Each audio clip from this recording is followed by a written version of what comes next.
వనస్థలిపురంలో RS brothers mega shopping mall Akkineni Naga Chaitanya మరియు శోభితా గార్లచే ఘన ప్రారంభం. ప్రతి ఒక్కరు కూడా వచ్చి రాముని గురించి రీసెర్చ్ చేసి తెలుసుకోవాల్సిన విషయం ఏంటంటే వాల్మీకి రీసెర్చ్ సెంటర్. అసలు రామాయణంలో ఎన్ని ఘట్టాలు ఉన్నాయి, ఎన్ని క్వశ్చన్స్ ఉంటాయి, ఎన్ని ఆన్సర్స్ ఉంటాయి. రామాయణం అనేది అసలు ఎలా పుట్టింది, దీనికి సంబంధించి చాలా క్వశ్చన్స్. అసలు రాముడు ఎన్ని సంవత్సరాలు బ్రతికాడు, అసలు రామాయణంలో అంటే ఆ రాముడి కాలంలో ఎలాంటి ప్రజలు ఉండేవారు, ఎలాంటి న్యాయాలు జరిగేవి, ఎలాంటి చట్టాలు అమలు చేసేవారు, అలాంటి అనేక రకాల క్వశ్చన్స్కి అయితే తెలుసుకునేందుకు మనమైతే వచ్చేసాం. సో ఇక్కడికి వచ్చిన తర్వాత ఫస్ట్ ఆఫ్ ఆల్ వాల్మీకి గారి విగ్రహంతో మనం స్టార్ట్ చేద్దాం. ఇక్కడ ప్రతి ఒక్క ఘట్టాన్ని కూడా ఇక్కడ అద్భుతంగా చూపిస్తూ ఒక బుక్ని కూడా ముందు మన ముందు డిస్ప్లేలో ఉంచారు. అదే విధంగా అలా కొంచెం వెళ్ళినట్టయితే రామాయణానికి సంబంధించి మనం ఎప్పుడు ఒక బుక్ రామాయణం బుక్ ఉంటుంది, అది చూస్తాం. కానీ ఇక్కడికి వచ్చిన తర్వాత నాకు చాలా క్వశ్చన్స్, రామాయణానికి సంబంధించి ఇన్ని బుక్స్ ఉన్నాయంటే అసలు దీని నుండి మనం ఏం నేర్చుకోవాలి, మనకి తెలిసిన రామాయణం అది ఒకటి సరిపోతుందా, మనం చదివింది ఇదేనా, ఇంకా చదవాల్సింది ఉందా, ఇంకేమైనా తెలుసుకోవాలా. సో ఇక్కడికి వచ్చిన తర్వాత అయితే మాత్రం నేను అలా కాసేపు చూస్తూ ఉండిపోయాను. రామాయణానికి సంబంధించి మనకి తెలియాల్సింది ఎంత మ్యాటర్ ఉందా మనం తెలుసుకోవాలి. సో భావి తరాలకి కూడా తెలియజేయాలి. సో నేనైతే ఇక్కడ మ్యామ్ ఉన్నారు. మ్యామ్ నమస్తే. నమస్కారం అండి. From iDreams media. సో ఇక్కడ ఎంటర్ అయ్యేసరికి Valmiki research centre. So Ramayanam గురించి మీకు ఇలాంటి క్వశ్చన్స్ ఉన్నా, లేదు మీరు ఏం చదవాలనుకున్నా, ఏం తెలుసుకోవాలని కానీ రామాయణం అనేసరికి మనకు ఒక బుక్ ఒకటి కనిపిస్తుంది. ఇక్కడికి వచ్చేసరికి అసలు ఏంటి ఇవన్నీ రామాయణంకి సంబంధించినవి, రాముడి చరిత్రతో ముడిపడి ఉండేవా ఇవన్నీ. సార్ మ్యామ్ నాకైతే మాత్రం ఇవన్నీ అంటే అదొక రకంగా ఉంది, ఇంత ప్రౌడ్ గా కూడా ఉంది. సో మ్యామ్ మీ నేమ్ అండ్ మీరు మేడం. నమస్కారం అండి. సో నేను ఆథర్ని. సో మేము యాక్చువల్లీ తవాస్మే అకాడమీ అని చెప్పేసి almost 10 years back we started this academy. ఆ అకాడమీలో నేను శ్రీరామ్ గారు అండ్ జానవి గారు అని చెప్పేసి మేము ముగ్గురం మెయిన్ ఆథర్స్గా. మేము బిట్స్ ఐఐటీలో చదువుకున్నాము, తర్వాత యూఎస్కి వెళ్ళి తర్వాత ఎంఎస్ హైయర్ స్టడీస్ కూడా చేసాము. బట్ ఆ తర్వాత రెగ్యులర్ జాబ్స్ చేసాము. కానీ అందులో మాకు ఏదో కొరత అనిపించింది. డబ్బులు సంపాదిస్తున్నాము, అన్ని అవసరాలు ఉన్నా కానీ ఏదో సమాజానికి చెయ్యాలి అన్నది మాత్రం మైండ్లో ఉండిపోయింది. సో ఏం చేయాలి అని అనిపించినప్పుడు విద్యా వ్యవస్థకి ఏదైనా చేయాలి అని అనిపించింది. విద్యా వ్యవస్థలో ఉన్న కొరత ఏంటంటే మనకి ర్యాంక్స్ ఉన్నాయి, అన్నీ ఉన్నాయి, కానీ విలువలతో కూడిన విద్య కనుమరుగైంది. చిన్నప్పుడైతే విద్యా బుద్ధులు అని ఉండేది. విద్యా బుద్ధులు నేర్పించండి మా పిల్లలకి అనేవారు. ఇప్పుడు విద్య ఒకటే చాలు, బుద్ధి అవసరం లేదు అని అంటున్నారు. కానీ బుద్ధి చాలా ఇంపార్టెంట్. విలువలతో కూడిన విద్య నేర్చుకుంటేనే అది మనతో లైఫ్ లాంగ్ ఉంటుంది. చాలా మందిలో ఉండే క్వశ్చన్ ఏంటంటే రాముడు దేవుడా మనిషా? రాముడు కంప్లీట్ మనిషేనండి, 100% మనిషి. కానీ మనిషిలా బ్రతికితే దేవతలు కూడా పూజిస్తారు అని మనకి చూపించినవాడు. సో మనిషిలా బ్రతకడం వల్ల అందరూ ఆయనకి గుడి కట్టి దేవుడిలా పూజించారు. సో రామావతారానికి ముందు ఆయన విష్ణుమూర్తి, రామావతారం అయిపోయాక ఆయన విష్ణుమూర్తి శ్రీమన్నారాయణుడే. కానీ డ్యూరింగ్ రామావతారం ఆయన పర్ఫెక్ట్ మనిషి ఎలా ఉంటాడో అలానే ఉన్నారు. మనిషిలా బ్రతికితే అలా పూజిస్తారు అన్నదానికి నిదర్శనంగా ఆయన మనకి దేవుడు అయ్యాడు. మనిషి అంటున్నారు, అసలు మనిషిలో ఉండాల్సిన క్వాలిటీస్ ఏంటి, మనల్ని మనం మనిషి అనుకోవచ్చా? అదేనండి, మనకి ఇది $1 billion క్వశ్చన్. మనం ఏమనుకుంటామంటే మనిషి అంటే చక్కగా మాట్లాడగలిగేవాడు అని. కానీ నేర్పిస్తే చిలకలు మైనాలు కూడా మనకన్నా బాగా మాట్లాడతాయి. మనిషి అంటే 16 గుణాలు ఉన్నవాడిని మనిషి అని అంటారట. ఇది వాల్మీకి మహర్షి నారద భగవాను అడుగుతారు. నారద మహర్షి 16 గుణాలున్న మనిషి అంటూ ఉంటాడా, ఆయన ఎప్పుడో ఉన్నాడు, ఫ్యూచర్లో వస్తాడు, ఇలాంటివి చెప్పకు. సాంప్రతంలోకే నేను చూడగలిగేటట్టుగా ఒక మంచి ఎగ్జాంపుల్ చెప్పవయ్యా అని అడిగితే నారద మహర్షి ఆలోచించి, నువ్వు అడిగిన 16 గుణాలు కష్టమే మనిషిలో, కానీ రాముడు, ఇక్ష్వాకు వంశంలో రాముడు ఉన్నాడు, నువ్వు అడిగిన 16 గుణాలు ఉన్నాయి అని 16 గుణాల గురించి చెప్పారు. సో గుణవాన్, వీర్యవాన్, ధర్మజ్ఞ, కృతజ్ఞ, ఇలా చాలా ఉన్నాయి. ఈ 16లో ఫస్ట్ గుణవాన్ తీసుకుంటే 10 మందితో అరమరికలు లేకుండా కలిసిపోగలడం మనిషికి ఉండాల్సిన మొట్టమొదటి లక్షణం. అలా కలిసినప్పుడు నీ అస్తిత్వాన్ని పోగొట్టుకోకూడదు. అంటే వాళ్ళతో కలుస్తున్నాం కదా అని నీ నియమాలన్నింటినీ వదిలేసుకోకూడదు. కష్టం వచ్చినప్పుడు దిగజారిపోకూడదు అన్నది బ్రేవ్‌నెస్. గుణవాన్, వీర్యవాన్, ధర్మం తప్పకూడదు, గ్రాటిట్యూడ్, చేసిన మేలు మరిచిపోకూడదు. ఇలా 16 గుణాలని చెప్పి ఈ 16 గుణాలు కంప్లీట్‌గా ఉన్న వ్యక్తి కావాలి అనంటే నారద మహర్షి ఆన్సర్‌గా రామాయణాన్ని సంక్షేపంగా రాముడి చరిత్రగా వివరించారు. సో ఈ 16 గుణాలే కాదు ఇంకా చాలా గుణాలు ఉన్నాయి అని చెప్పేసి అవన్నీ చెప్తే అప్పుడు వాల్మీకి మహర్షి చూసింది చూసినట్టుగా మనం క్రికెట్ మ్యాచ్ లైవ్ టెలికాస్ట్ అంటాం కదా, అలా వాల్మీకి మహర్షి దర్శించారు. దర్శించి వాల్మీకి రామాయణాన్ని ఆయన డాక్యుమెంట్ చేశారు.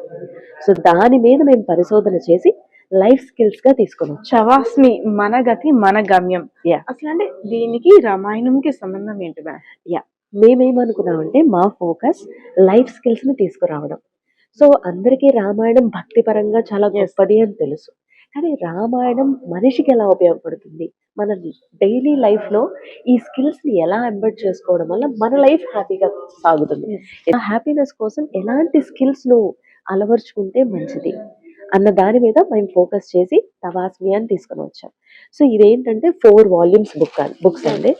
సో 1, 2, 3, 4 ఇది మనం ఫస్ట్ ఇంగ్లీష్ లో తీసుకొచ్చాం. దీన్ని వెంకయ్య నాయుడు గారు ఆవిష్కరించారు 2020లో. ఆనాటి వైస్ ప్రెసిడెంట్ ఆయన. సో ఆయన బుక్ చాలా బాగుందని చెప్పేసి ఆయన రిలీజ్ చేశారు. సో ఈ 4 బుక్స్ లో ఏంటంటే వాల్మీకి రామాయణాన్ని యథాతథంగా మనకి చాలా వరకు సినిమా నాలెడ్జ్, యాక్చువల్ గా ఇది జరిగిందా లేదా అన్నది మనకి క్లారిటీ లేదు. సో అందుకని తెలియడం కోసం 2 వాల్యూమ్స్ అంటే 1.5 వాల్యూమ్ మనకి వాల్మీకి రామాయణాన్ని యథాతథంగా ఇచ్చాం. తర్వాత 16 క్వాలిటీస్ అని మాట్లాడాను కదా, అలా ఒక్కొక్క క్వాలిటీని తీసుకుని దాన్ని 360 అనాలిసిస్ అంటే ఏంటా గుణము, ఈ గుణం నేటి సమాజానికి ఎందుకు అవసరం, అది నేను అలవర్చుకోవడం వల్ల నాకు వచ్చే లాభం ఏంటి, ఎలా అలవర్చుకోవచ్చు, అలవర్చుకోవడంలో వచ్చే అడ్డంకులు ఏంటి, ఆ అడ్డంకుల్ని ఎలా అధిగమించాలి, ఇలాంటి ఒక 360 అనాలిసిస్ జరుగుతుంది. ఇది నేను ఒకళ్ళు మాట్లాడుతుంటే బోరింగ్ అనిపిస్తుంది, అందుకనే మనం దీన్ని ఎలా తీసుకోవచ్చు అంటే తండ్రి కూతుళ్ళ సంభాషణగా తీసుకోవచ్చు. నువ్వు 10 మందితో కలిస్తేనే క్వశ్చన్స్ కూడా ఆ 10 మంది కూడా మంచోళ్ళు అవ్వచ్చు, చెడ్డోళ్ళు అవ్వచ్చు. 10 మందితో కలిస్తేనే నీకు కష్టం వచ్చినప్పుడు వాళ్ళు నిలబడతారని చెప్తారు. అప్పుడు నెక్స్ట్ క్వశ్చన్ అడుగుతుంది, మంచి వాళ్ళు ఉంటారు, చెడ్డవాళ్ళు ఉంటారు, మరి చెడ్డవాళ్ళతో కూడా కలవమంటావా? నువ్వు మంచికి దగ్గరగా ఉండకపోయినా పర్లేదు కానీ చెడుకు దూరంగా ఉండాలి. సో చెడుకు దూరం ఉండాలి, మంచికి దగ్గరగా ఉండాలి, ఇలా నువ్వు ప్రవర్తించాలి. అలా అంటే మరి చెడు లేనివాడు అంటూ ఉంటాడా? నీ ఫ్రెండ్ లా వాడిని మంచి వారి వైపు మలచే ప్రయత్నం చేయాలి, అంతేగాని వాడి చెడు నువ్వు తీసుకో. ఇవన్నీ అంటే మనం మాట్లాడుకోవడం వరకు ఓకే, కానీ ఒక మనిషిని ఇప్పుడు నేనే ఉన్నాను, ఇలా కాదమ్మా ఇలా ఉన్నామని నేను యాక్సెప్ట్ చేయగలుగుతానా? ఇప్పుడు అందుకనే మనం ఇందులో ఏం చేసామంటే కొన్ని వర్క్ షీట్స్ పెట్టామండి. ఇప్పుడు రాముడు ఒక కేస్ స్టడీ, రావణాసుడు ఒక కేస్ స్టడీ. ఇందులో మనం ఒక వర్క్ షీట్స్ పెట్టాం. వర్క్ షీట్ లో ఎలా ఉంటుందంటే రాముడు, రావణాసుడు వీళ్ళిద్దరి మధ్య కామన్ క్వాలిటీస్ ఏంటి, వీళ్ళిద్దరి మధ్య యూనిక్ క్వాలిటీస్ ఏంటి. ఇద్దరూ బాగా చదువుకున్నారు, ఇద్దరూ గొప్ప వంశంలో పుట్టారు, ఇద్దరికి బాగా డబ్బులు ఉన్నాయి, కానీ నేను ధర్మం పక్కన వాళ్ళకి చెప్తాను, నేను పాటించను అన్నవాడు రావణాసుడు. నేను ఇంత ధర్మాన్ని నేర్చుకున్నా పాటిస్తాను అన్నవాడు రాముడు. ఈ రోజు రాముడు గురించి గొప్పగా చెప్పుకుంటున్నావా, రావణాసుడు గురించి గొప్పగా చెప్పుకుంటున్నావా? రాముడు గురించి. నువ్వు లైఫ్ లో ఎదగాలి అంటే నువ్వు పాటిస్తేనే ఎదుగుతావు. సో దీనికోసం మనం కేస్ స్టడీస్ ఇచ్చాం. సో వాళ్ళకి ఇప్పుడు నేను వచ్చి నువ్వు కోపం తగ్గించుకో, కోపాన్ని కంట్రోల్ చేసుకో అంటే నచ్చదు, సహించలేము. అందుకనే మేము చిల్లర్స్ ఈ వర్క్ షీట్స్ చేయించాం. ఇప్పుడు రాముడు ఈ టైంలో కోపాన్ని ప్రదర్శించాడా, ప్రదర్శించలేదా, ఎలా కంట్రోల్ చేసుకున్నాడు, మనకు వచ్చేటప్పుడు ఎలా హ్యాండిల్ చేశాడు, అలా నువ్వు హ్యాండిల్ చేయగలవా? హ్యాండిల్ చేస్తే రాముడు కోపాన్ని కంట్రోల్ చేసుకుని హ్యాండిల్ చేయడం వల్ల తన చుట్టూ ఉన్న వాళ్ళు తనకు దూరం అవ్వలేదు, అందరినీ కలుపుకొని ముందుకెళ్ళాడు. ఇప్పుడు నీ కోపం వల్ల నీ చుట్టూ ఉన్న వాళ్ళందరూ నేను దూరం వెళ్ళిపోయారు అనుకో, నువ్వు సాధిస్తున్నావా పడిపోతున్నావా? నువ్వు సాధించాలి, పైకి ఎదగాలి అని అనుకుంటున్నావు కదా, సో అప్పుడు నీ కోపాన్ని నువ్వు కంట్రోల్లో పెట్టుకోవాలి. ఇవన్నీ వినడం వరకు బాగుంటుంది. ఒకళ్ళు మనకి హాని చేసినా మనం వాళ్ళకి హాని చేయకూడదు, ప్రేమతో అంటే యువతల మనం ఆ ఉద్దేశంతో ఉన్న అవతల వ్యక్తులు అసలు అంటే ఇంకా మారుదాం ఛాన్స్ ఇస్తున్నారు కదా, సరే క్షమించే గుణం మారు ఎందుకు అనే ఆలోచన కానీ అలాంటి క్యారెక్టర్ గానీ ఎదుటి వ్యక్తిలో ఉందంటారా ప్రస్తుతం? అంటే మనం ఎక్స్ట్రీమిటీస్ లో ఏదైనా ఆలోచిస్తే పొసగదండి. Yes. ఇప్పుడు నేను ఏదో వాళ్ళని చంపేసేటట్టు వచ్చేస్తే నేను అప్పుడు రిటాలియేట్ అంతవరకు వెళ్ళక్కర్లేదు. ఇప్పుడు నన్ను ఎవరైనా వచ్చి ఒక తిట్లు తిట్టారు, వెంటనే నేను వాడు 10 తిట్టాడు కాబట్టి నేను 20 తిట్టేయాలి అంతవరకు వెళ్ళనవసరం లేదు. 10 తిట్లు తిట్టాడు, ఎందుకు తిట్టాడని ఒకసారి నేను ఏమైనా ఆలోచించగలనా? ఒకవేళ నేను చేసింది తప్పు కాకపోతే ఎక్స్ప్లెయిన్ చేసే ఆప్షన్ నేను ఉందా లేదా, అంతవరకు ఎందుకు ఆలోచించకూడదు అన్నదే మన ఆలోచన. సో ఎక్స్ట్రీమిటీస్ లో అందరూ తప్పులు చేసేస్తుంటే వాళ్ళని సమర్థించాలా అని అంటే ఇప్పుడు అలా కాదు, తప్పుని ఎదుర్కోవాలి. కానీ చిన్న చిన్న వాటికే ఎక్స్ట్రీమిటీస్ లో మనం ఆలోచించకూడదు. ఇప్పుడు మనం చూసామంటే ఒక రిలేషన్ లో మాటి మాటికి డివోర్స్లు ఎక్కువైపోతున్నాయి, రైట్? ఒక ఫ్రెండ్షిప్ ఏంటి, ఏ రిలేషన్ అయినా వాడు నన్ను ఆ మాట ఎందుకు అనాలి, నేనేం చేయకపోతే అని ఒకప్పుడు ఏంటి, ఒక మాట అంటే పడితే తప్పేంటి అనేవాళ్ళు. ఇప్పుడు వాళ్ళని అనేది ఏంటి, నేను బయటికి వెళ్ళిపోతాను, నేను స్వతంత్రంగా బతకలేనా, నేను సంపాదించుకోలేనా, వాడు నాకు అవసరమా, అది నాకు అవసరమా, ఇంతవరకు ఎందుకు వెళ్ళాలి? ఎందుకు మన ఓల్డెన్ డేస్ లో ఫ్యామిలీస్ కలిసికట్టుగా ఉండగలిగేవారు, తోటి కోడళ్ళైనా కజిన్స్ అయినా ఉమ్మడి కుటుంబాలైనా చక్కగా ఉండేవారు, కష్టాన్ని షేర్ షేర్ చేసుకునేవారు. ఈ రోజుల్లో వైఫ్ అండ్ హస్బెండ్ కూడా వాళ్ళిద్దరి మధ్యనే తెలిసింది. ఆ అమ్మాయి హయ్యర్ పొజిషన్ కి వచ్చిందనో, లేకపోతే ఆ అబ్బాయి హైయర్ పొజిషన్ కి వెళ్ళి వాళ్ళలో వాళ్ళకే పడట్లేదు. సో అలా ఉండకూడదు. రాముడు సీత అనే ఎగ్జాంపుల్ చెప్పిన వాళ్ళు అన్ని కష్టాలు ఎదుర్కొన్నా వాళ్ళ బాండింగ్ ఎంత స్ట్రాంగ్ గా ఉంటుంది, వాళ్ళ ఆలోచన విధానం, ఫ్యామిలీని ఎలా సపోర్ట్ చేసుకున్నారు, ఫ్యామిలీ గురించి వాళ్ళు వనవాసం ఇవన్నీ అన్నదమ్ముల్ని ఎలా మేనేజ్ చేసుకున్నారు, సో అడవిలో పడ్డ కష్టాలు ఇవన్నీ అంటే సీతారాముల్లా ఉండండి అని చెప్పిన అంటే రాముడిని ఇంకెలా అనాలంటే రాముడిలా నేనేమి భార్యను వదిలేదు ఇలా స్టార్ట్ చేస్తున్నారు. అసలు రాముడిలా భార్యను చూసుకున్న వ్యక్తి అంటూ ఎవడూ లేడు. మీరు పతివ్రతల పేర్లు విన్నారు కదా? పతివ్రతల పేర్లు చెప్పండి. అనసూయ, సతీ సావిత్రి, ఉన్నారు కదా చాలా మంది. పత్ని వ్రతుడి పేరు చెప్పండి. పతియే ప్రత్యక్షమైన వాళ్ళు ఉన్న పేర్లు చెప్పారు, మరి పత్నినే వ్రతంగా చేసుకున్న వాళ్ళు ఒక పేరు చెప్పండి. అంటే పతియే ప్రత్యక్ష దైవం అని బ్రతికిన వాళ్ళని మనం గొప్పగా అనుకుంటున్నాము, పత్నిని గుండెల్లో పెట్టుకున్న వాడిని పత్ని వ్రతుడు, ఏకపత్ని వ్రతుడు అని మనమే మాట్లాడుతూ ఓ మాట, ఇంకొకసారి సీతను అనుమానించాడని మాట్లాడుతాం. కానీ అసలు రాముడు సీతను అనుమానించనే లేదు, రాముడు సీతని అగ్ని పరీక్ష పెట్టనే లేదు, తను వాలంటరీగా అగ్ని ప్రవేశం చేసింది అమ్మ. సో ఇదే పెద్ద కాన్సెప్ట్.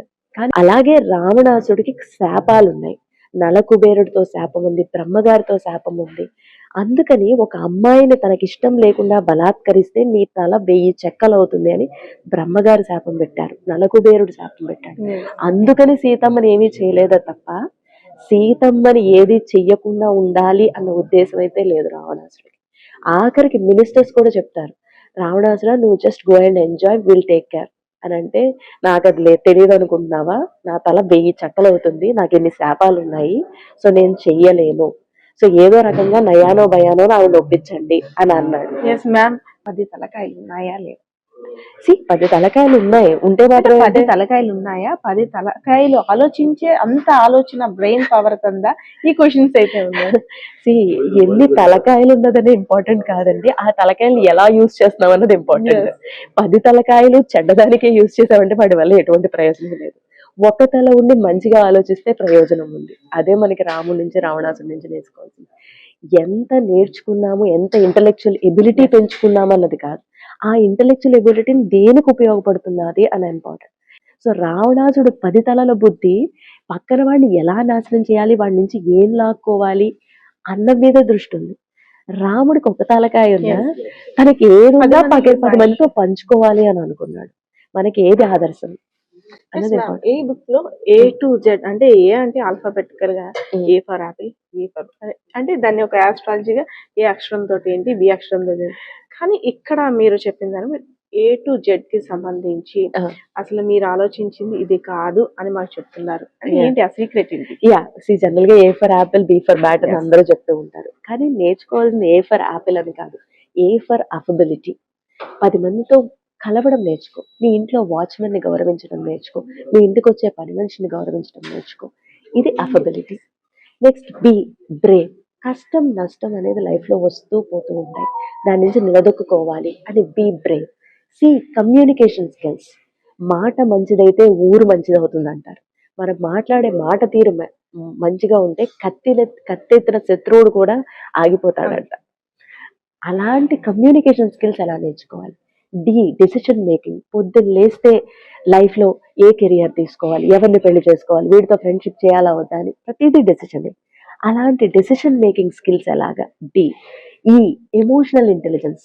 ప్రతిదీ ఏదైనా ఆవేశంతో చేసేసారండి, తెలియలేదు, ఆవేశంలో హత్య చేసేసారంటే ఒప్పుకుంటారా? ఆవేశం అనర్థదాయకం. కాబట్టి నీ ఎమోషన్స్ ని కంట్రోల్లో పెట్టుకోవడం నేర్చుకో. Emotional intelligence. F focus. ఏదైనా నేర్చుకుంటే ఫోకస్ తో నేర్చుకోవడం. అలా మనకి జెడ్కి 26 స్కిల్స్కి మనం 26 ఆల్ఫాబెట్స్ ని చూస్ చేసుకొని అలా A to Z of life from రామాయణాన్ని తపస్వి అని తీసుకొని వచ్చామండి. ఇది చాలా అపురూపంగా పెంచాం, వారి కష్టం రాకుండా చూసుకున్నాం చూసుకున్నాం. అనేసి ఒకటి కాదు అంటే పుట్టిన దగ్గర నుండి వారికి ఇప్పుడు ఏదైతే సమస్యని వారు అనుభవిస్తున్నారో ప్రతి డేని కూడా వాళ్ళు గుర్తు చేసుకుంటారు. ఆనాడు అలా చేస్తుంటే బాగుంది, ఈనాడు ఇలా తెలియజేస్తుంటే బాగుంది, నేను ఇప్పుడు ఈ పరిస్థితిలో ఉండి ఇప్పుడు మనం జీ అంటే గ్రాటిట్యూడ్ అని నేర్పించకపోతే Yes. ఎందుకు గుర్తుపెట్టుకుంటాడు Yes. చెప్పండి. నాకు అన్ని చేస్తున్నారు, వాళ్ళు చేయాలి కాబట్టి చేస్తున్నారు, ఇది వాళ్ళ బాధ్యత అంటాడు. అన్నారు.